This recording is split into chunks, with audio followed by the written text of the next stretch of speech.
Good morning of student. आज का हमारा वीडियो क्लास 5th के लिए सब्जेक्ट हमारा साइंस है।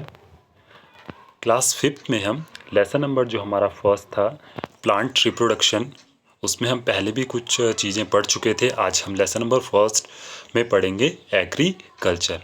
बच्चों, आपको पता है एग्रीकल्चर मतलब होता है कृषि या खेती बाड़ी।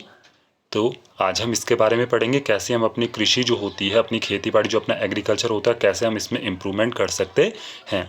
You get most of your food grains from plants. आपको पता है जो हमारा जितना भी भोजन होता है, जितने भी भोजन से संबंधित हमारी चीज़ें होती हैं, हम पौधों से लेते हैं। To provide food for a large population you need to grow healthy plants on a large scale such as a plants which are grown on a large scale for food और other purpose are called crops.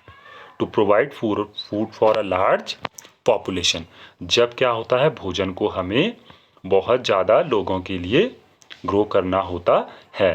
तो हम क्या करते हैं, you need to grow healthy plants on a large scale. तो आपको बहुत अधिक मात्रा में क्या करना पड़ता है, पौधों को उगाना पड़ता है, ग्रो करना पड़ता है। Such plants which are grown on a large scale for food और other purpose are called crops. जब हम क्या करते हैं, इस प्रकार के जो पौधे हमें भोजन देते हैं, हम उन पौधों को क्या करते हैं, एक बड़ी मात्रा में अपने खेतों में क्या करते हैं, उगाते हैं, ग्रो करते हैं।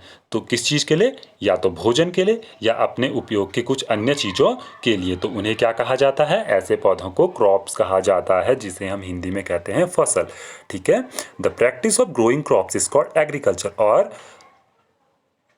क्रॉप को क्या करना, ग्रो करना, फसलों को अपने खेतों में बोने की प्रैक्टिस जो होती है, अपने खेतों में बोने का जो कार्य होता है, उसी को क्या कहा जाता है, खेती बाड़ी या कृषि कहा जाता है। Different crops need different climatic and soil condition. अब आपको पता है बेटा कि जो जितने भी पौधे होते हैं उन्हें क्या नहीं होती है, सभी पौधों को एक ही प्रकार के मौसम की और मिट्टी की आवश्यकता नहीं होती है। डिफरेंट क्रॉप, अलग अलग प्रकार की फसलें क्या होती हैं, अलग अलग प्रकार की मिट्टी में और क्लाइमेट में ग्रो करती हैं। The temperature and the amount of light vary according to the time of the day and season of the air. The temperature and amount of light. ठीक है। अलग अलग सीजन में, दिन के अलग अलग समय में और दिन के अलग अलग टाइम में, अलग अलग सीजन्स में क्या होती है, जो अमाउंट ऑफ लाइट होती है या टेम्परेचर होता है, वह क्या होता है, अलग अलग होता है, वेरी करता है, बदलता रहता है। So you see different crops are grown in the different season. इसीलिए क्या होता है, अलग अलग प्रकार की जो फसलें होती हैं वो अलग अलग मौसम में बोई जाती हैं। आपने कभी भी नहीं देखा होगा कि एक ही प्रकार के मौसम में आप कोई भी फसल बो सकते हैं। हर फसल को बोने का जो टाइम होता है वह क्या होता है, अलग अलग होता है। Some crops grow in a warm season while other grow in a cold seasons. ठीक है। कुछ फसलें ऐसी होती हैं जो गर्मियों के मौसम में बोई जाती हैं और कुछ फसलें ऐसी होती हैं जो सर्दियों के मौसम में बोई जाती हैं। नेक्स्ट आपके पास आता है, thus farmer grow plants according to the season that suited to the growth of the crops. ठीक है। इसीलिए क्या करते हैं, जो फार्मर होते हैं, जो किसान होते हैं, उन्हें पता होता है कौन सी फसल को किस सीजन में बोना है, तो वो उसी प्रकार से फसलों को बोते हैं। In the winter season from November to April crops like a wheat, oats and barley are grown. ठीक है। कुछ फसलें ऐसी होती हैं जो सर्दियों में बोई जाती हैं, सर्दियों में मतलब जिन्हें हम नवंबर में बोते हैं, अप्रैल में काटते हैं, जैसे कि वीट मतलब गेहूं, ओट्स एंड बार्ले। यह फसलें क्या होती हैं, विंटर सीजन में बोई जाती हैं। तो इन फसलों को क्या कहा जाता है, these crops are called rabi crops. इन फसलों को रबी की फसलें कहा जाता है। कौन सी होती हैं रबी की फसलें, जिन फसलों को हम कब बोते हैं, विंटर सीजन यानी कि नवंबर में बोते हैं और अप्रैल में काटते हैं, वह क्या कहलाती हैं, rabi crops. Cabbage, cauliflower, beans, peas are some of the vegetables that are grown in winter season.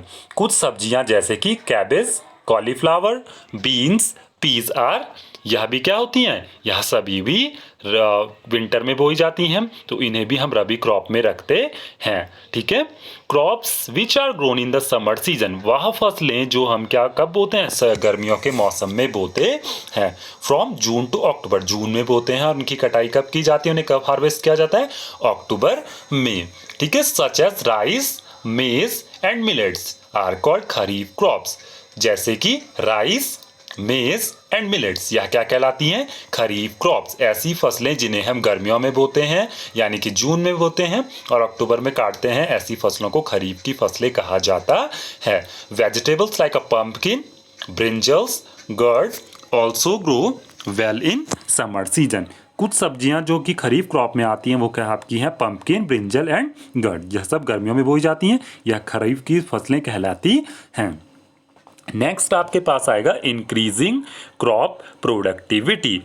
Why do increasing मतलब बढ़ाना, क्रॉप मतलब फसलें, प्रोडक्टिविटी मतलब उत्पादन। कैसे हम फसलों का उत्पादन क्या कर सकते हैं? बढ़ा सकते हैं।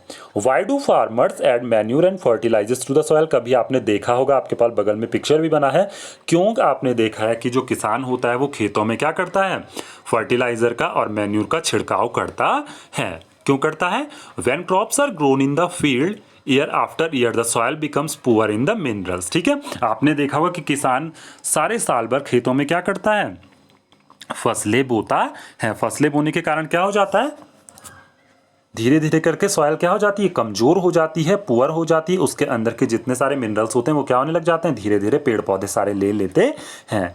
तो इसलिए किसकी जरूरत होती है? So farmers add different types of manures and fertilizers to refill the minerals in the soil and improve the quality of the soil. तो क्या होता है? जो फार्मर होता है, जो किसान होता है, वो क्या करता है? टाइम टाइम पर खेतों में क्या करता है? मैन्योर और फर्टिलाइजर का छिड़काव करता है, उन्हें डालता रहता है, जिससे क्या हो जाए? जो मिट्टी के अंदर के मिनरल्स थे वह खत्म ना हो, बार बार रिफिल होते जाएं, उसमें भरते जाएं। इससे क्या होगा? सॉइल की जो क्वालिटी होगी वो बहुत अच्छी हो जाती है। Some of the widely used chemical fertilisers are ammonium sulphate, super phosphate and nitrates. कुछ जो कॉमनली बहुत ज़्यादा यूज़ किए जाने वाले फर्टिलाइजर होते हैं उनमें कौन कौन है? Ammonium sulphate, super phosphate and nitrate. ये क्या है? ये वो कॉमन फर्टिलाइजर हैं जिन्हें किसान क्या करता है? यूज़ करता है। Manure is the natural fertilizer which is produced from decomposition of dried leaves and dropping of animals। अभी तक बच्चों आपने पढ़ा फर्टिलाइजर। अब आता है आपके पास मैन्यूर। मैन्यूर क्या होता है? Manure is the natural fertilizer. Manure क्या होता है? नेचुरल फर्टिलाइजर होता है विच प्रोड्यूस, जिसे बनाया जाता है from decomposition of dried leaves and dropping of animals. ठीक है, जो मैन्योर होता है वो कैसे बनाया जाता है? पेड़ पौधे या मरे हुए जानवरों के सड़ाने से। ठीक है, जब पेड़ पौधे मर जाते हैं, उनकी पत्तियां सूख जाती हैं, ठीक है, जानवर मरकर क्या होता है? मिट्टी में मिल जाता है, तो उनके इन सब चीज़ों के सड़ने से क्या बनते हैं? मैन्योर बनाया जाता है। These are also added to the field for improving the quality and enriching minerals in the soil. ठीक है, ये मैन्योर भी क्या होता है? मिट्टी की क्या करता है? फर्टिलिटी को बढ़ाता है, सॉइल की फर्टिलिटी को बढ़ाता है। ठीक है, manure can be called as natural fertilizer. Manure को क्या कहा जाता है? नेचुरल फर्टिलाइजर कहा जाता है। ठीक है, क्योंकि ये क्या बनता है? मैनमेड नहीं होता है, ये प्रकृति द्वारा क्या है? तो प्राकृतिक चीज़ों जैसे पेड़ पौधों से या जानवरों, कीड़े मकोड़ों को सड़ाने से ही बनता है। And it does not harm the animals living in the soil. और ये क्या नहीं करता है? मिट्टी में रहने वाले जानवरों को क्या नहीं करता है? हार्म नहीं पहुंचाता है। Some of the important ways to improve the growth of crops and increase their production are as follows। अब आपके पास क्या होना चाहिए? हम कैसे क्या कर सकते हैं? कुछ हमारे पास तरीके दिए गए जिससे हम क्या कर सके? फसलों के ग्रोथ को बढ़ा सकें। तो क्या क्या हम यूज़ करेंगे कि क्या हो? खेतों में जो हमारी फसल हो अच्छे तरीके से हो। तो पहला तरीका आपके पास है prepare the soil well plough the field to make the soil loose and airy. ठीक है, हमें क्या करना चाहिए? खेतों में फसलों को बोने से पहले मिट्टी को अच्छे से फसलों के लिए तैयार करना चाहिए। अब हम कैसे इसको तैयार करेंगे?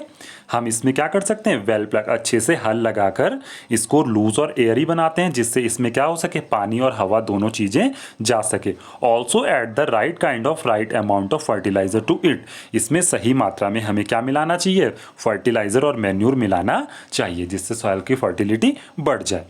Use healthy and good variety of seeds. हमें हमेशा खेतों में बोने के लिए जो बीज हम यूज़ करते हैं वो क्या होने चाहिए? अच्छी क्वालिटी के होने चाहिए और हेल्दी, स्वस्थ होने चाहिए।